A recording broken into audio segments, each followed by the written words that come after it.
Welcome back, guys. We have now covered mutations and gone over the basics of DNA and protein synthesis. But what I'd like to do now is to look at something that's very much more unique to these bacteria we've been looking at, and that is horizontal gene transfer. So first, to put kind of a definition to horizontal gene transfer versus vertical gene transfer. So if you think about human reproduction, okay, so sperm and egg come together from two different individuals, and DNA from the sperm and egg then carry down to the next generation, where the genes within the sperm and egg then take effect, right? They're going to be expressed. So the genotype is passed on down to the next generation, and then the expression will result in certain phenotypes, right? So in that case, the genes pass from generation to generation. That would be vertical transfer. Okay, so vertical gene transfer would be a generation to generation type of transfer. And it doesn't have to be sexual reproduction like you see, like we talk about with humans. You could have asexual gene transfer, and that would be from generation to generation, let's say, which is just a cell going through binary fission, but that's still generation to generation. That would still be a vertical gene transfer. The same individual is not using those genes. They're being passed to another individual, okay?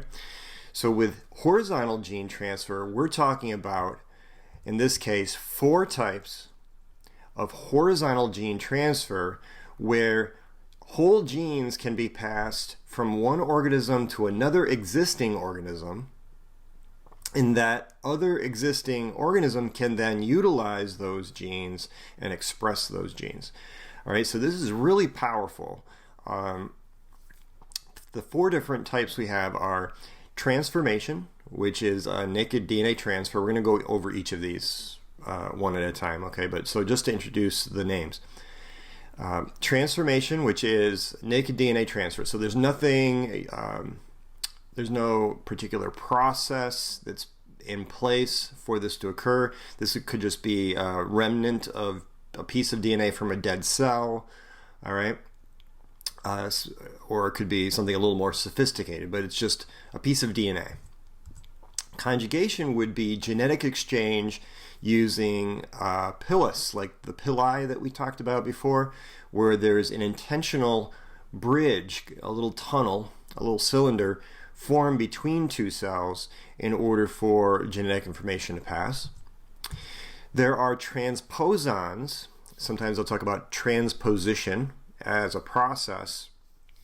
And these are tiny little double-stranded DNA molecules which are known for their ability to pop into and out of other pieces of DNA, okay? And we're going to talk about this recombination idea, this idea that DNA can become incorporated into other pieces of DNA. That's called recombination. And then finally we have viral genetic transfer, which we've already kind of gone over because we've gone over the life cycle of viruses, the lytic cycle versus lysogenic cycle, how it is that the DNA from virus needs to get in there, right, for that virus to hijack a cell. So transduction would be the technical term for that. Okay, so transformation, conjugation, transposition, which is involving transposons, and transduction. All right, so let's start off talking about this particular bacterial species here, Streptococcus pneumoniae. Okay, you can probably guess what one of the diseases it causes, which is pneumonia. And this is that particular species growing on an agar plate. Both of these, okay? So over here on the left we have it, and over here on the right we have it. And this is not a scaled up image over on the right. This is to the same scale, and the actual colonies grow very differently over here on the right than they do over here on the left. They grow with what they call a capsule. Okay, so we've gone over a capsule. This is an extracellular matrix. It's a type of glycocalyx, right? Helps an organism to stick somewhere, helps an organism to be virulent, in other words, to cause disease. So we have two different strains. We would say strains because these are not different species. There's not enough difference between the bacterium on the left and the bacterium on the right to call them a different species. One just utilizes and contains a gene, must be, that allows it to produce a capsule, right? So we have rough and smooth, right? That's what they call it. It looks kind of smooth because it's got this shiny look when it comes to the smooth version of Streptococcus pneumoniae. Now, this is a good place to talk a little bit about a little bit of history here. An individual by the name of Griffith performed what they call now a transformation experiment in the early 1900s. And this demonstrated the transference of a heritable trait, and it may well be the first good example experiment showing that genetic information can pass horizontally the way we've been talking. Okay, so here we have an image, and let's go through, just talk through what he did here. So he was working with this very same organism that we just went over. So there's rough and smooth strep organisms. Okay, what he showed using the living smooth variety of this Streptococcus organism is that he could inject this organism into a test subject, a mouse, okay, and that this caused death of the mouse, okay, so clearly caused disease, and it was a virulent organism. Now, with the rough version of the same species, he was able to show that when injecting this into a mouse, it would not result in disease. In fact, it was harmless to the mouse, okay? So he's curious, right? Because he knows this is the same species. They understood that much about the two. But when then he took and he said, okay, what happens if I heat up the smooth cells? In other words, I'm going to kill them, right? I'm going to denature all these proteins. I'm going to kill these cells. What happens if I kill the smooth cells and then I inject them? Well, one might expect, well, that if we understand now, and by now we did understand that these little microbes are causing disease, it makes sense that, oh, well, yeah, the mouse is healthy, the heat-killed cells didn't cause disease. But this is the key part of his experiment. Heat-killed smooth cells, which would not kill, they saw this in step 3 here, right, were mixed with living rough cells, which also would not kill. And lo and behold, after mixing these two together, as they did, and then injecting this mixture later, they found that the mouse would succumb to the disease. And in good fashion, using some of Cook's postulates, they were able to reconfirm and isolate from the mouse the harmful bacterium. But check it out, they are not the same anymore. They would grow on a petri dish with that smooth look, even though the rough cells didn't have that smooth look initially. When they were mixed with these pieces, suddenly they had that characteristic again. All right. So this is a classic experiment where there was something, and in this day they knew there was something. They didn't know what it was that came from these heat-killed smooth cells that must have had an impact on the behavior and characteristics of this other cell. Something was taken from those dead cells, all right? But it still wasn't clear to them at that time what was taken. Today we know it's DNA, right? But back in that day, a lot of people thought it was protein. That was the residing thought, was that proteins, well, they're made out of 20 amino acids. They're very complex in that way. They come in lots of different shapes and sizes. They do impart characteristics upon cells. Some cells have certain proteins that behave differently. And on top of that, there's only 4 nucleotides in DNA, right? So we have this 20 different kinds of subunits with proteins, 4 different kinds of subunits with DNA. Surely there must be, the code for life must be protein, and that's what people thought. Okay, so of course we know that DNA is actually the heritable trait, and this is what was happening, okay? So here we have a recipient cell, call that the rough cell right there, okay? It's got its own genome in blue, right? A circular genome, that's one difference between eukaryote and these bacterial cells. And then these little DNA fragments in pink or red here, these are now floating freely because they're from the heat-killed smooth cells, and they are able to get into this living cell. Now in this living cell, it is possible for a linear piece of genetic material to incorporate into the original, the genome that cell owns. Now this is not unusual stuff, right? We looked at this and saw this. Viruses do this all day long, right? With the lysogenic cycle, they were able to incorporate themselves as either a prophage, right, as they would be, in a bacterium, or a provirus in an animal cell. But this can also happen with naked DNA. So here it is. It happened right there, right? So the DNA fragments enter the cell. We would call a cell that is capable of taking on these naked DNA fragments like that a competent cell. It's competent to take on these little pieces.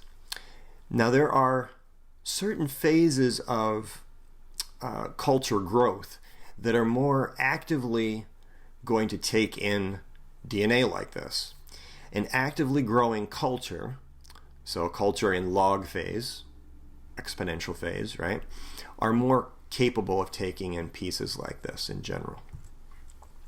And then once in the cell, we might seek recombination. Recombination is the technical term for how it is that this fragment becomes incorporated into the host genome. The common kind of terms for this, we sometimes say crossing over occurred. Now, this happens naturally. It happens naturally everywhere, lots of places we look. This occurs all by itself, and it happened all by itself with Griffith. He didn't do anything special. He just mixed the two together, okay? But this can happen in our gut.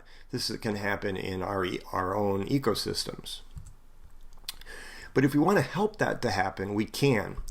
In a laboratory, first of all, I can choose to use, let's say, E. coli.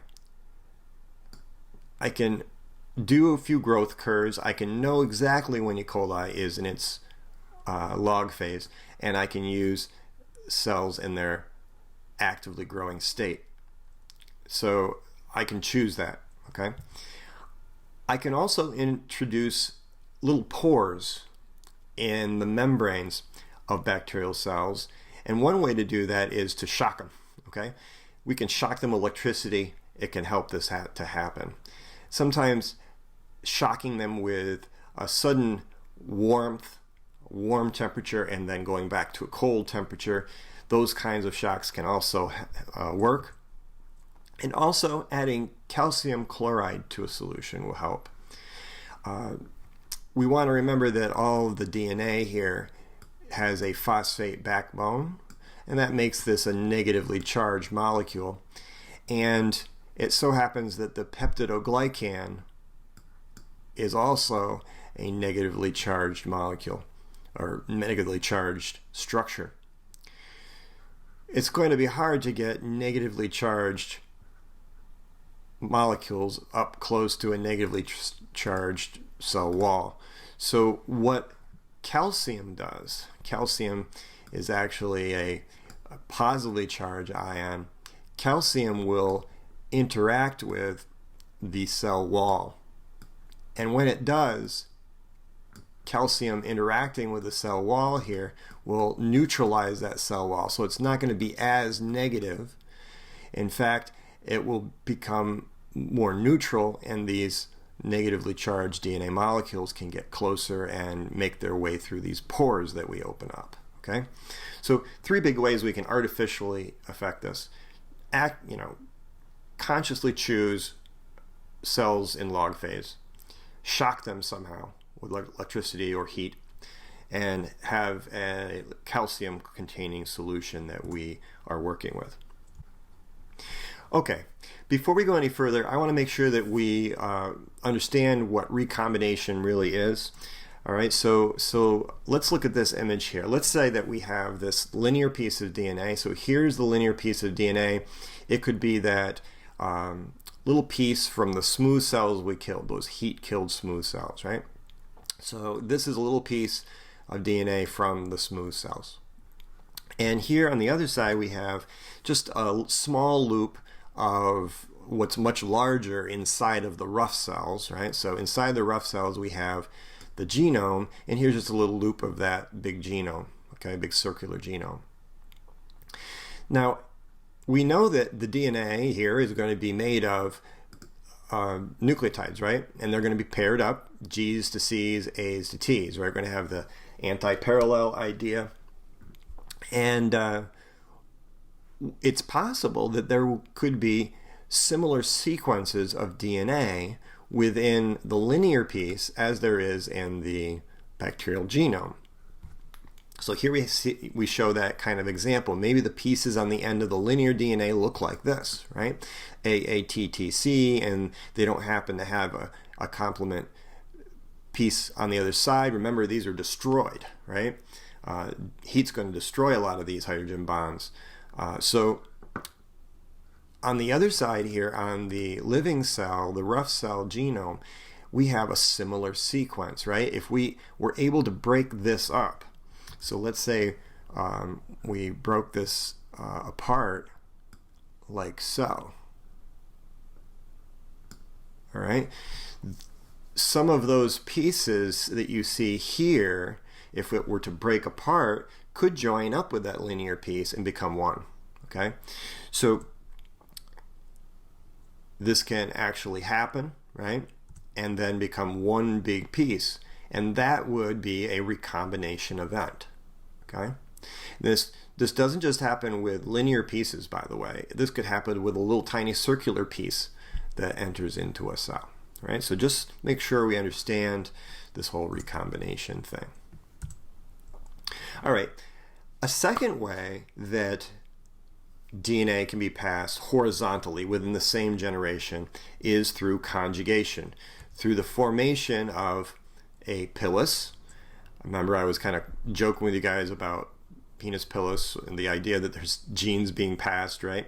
But obviously in sexual reproduction with humans or other animals, right, those genes in sperm are not used in the same generation. They're passed to the next generation, the offspring.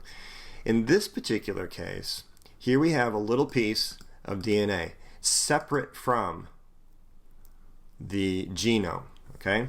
So I'm just going to put in, let's use purple for this. So this is the genome of a cell.